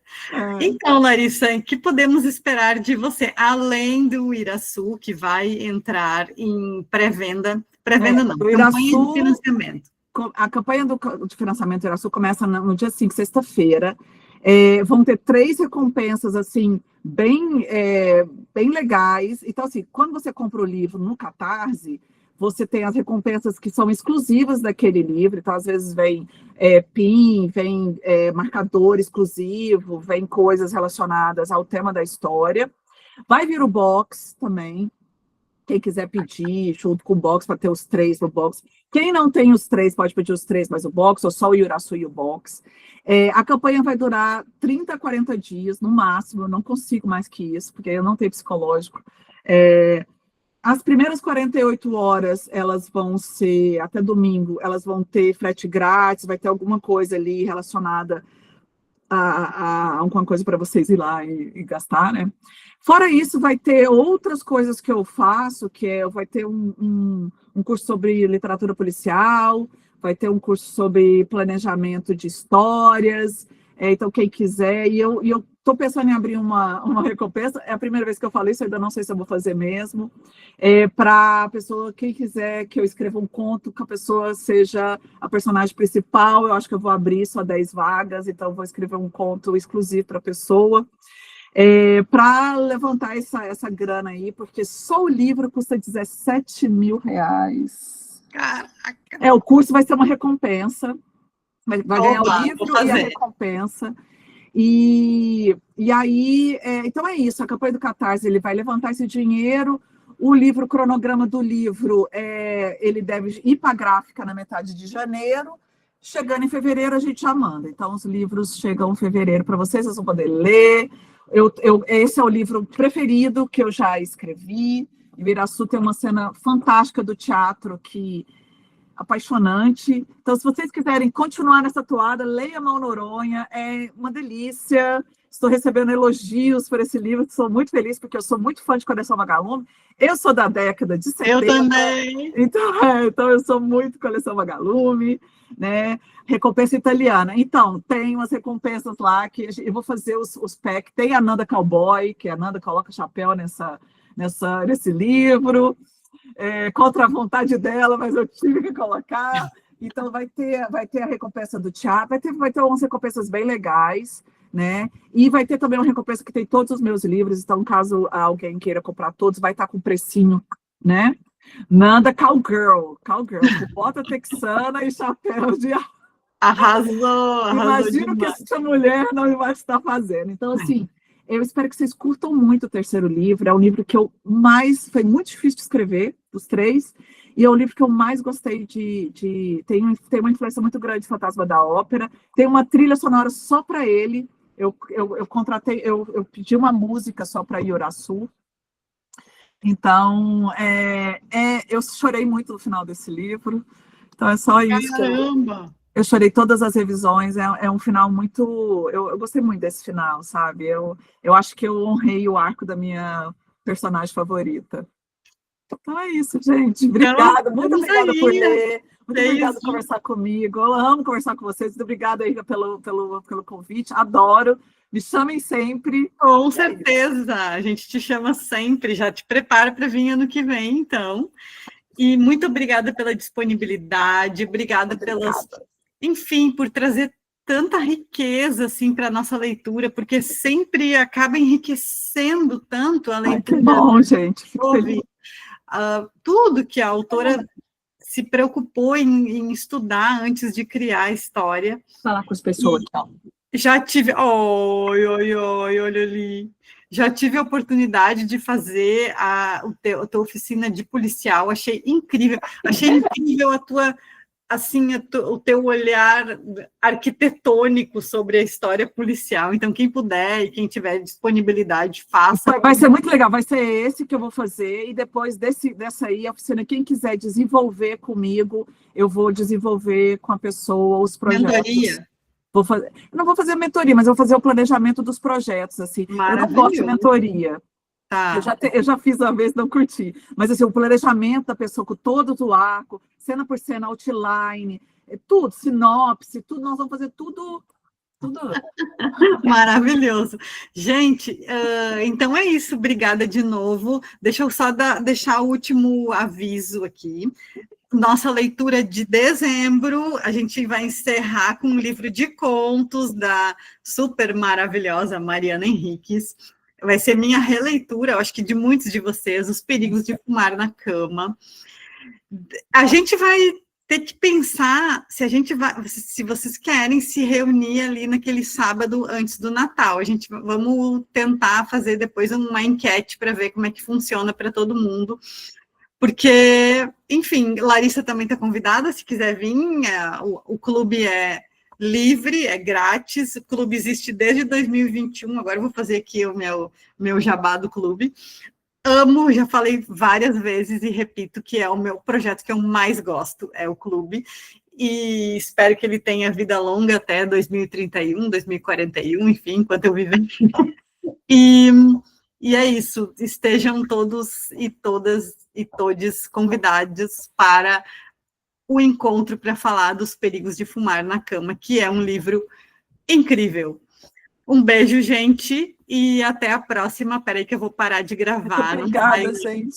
Não saiam ainda, que eu só vou parar de gravar. Os perigos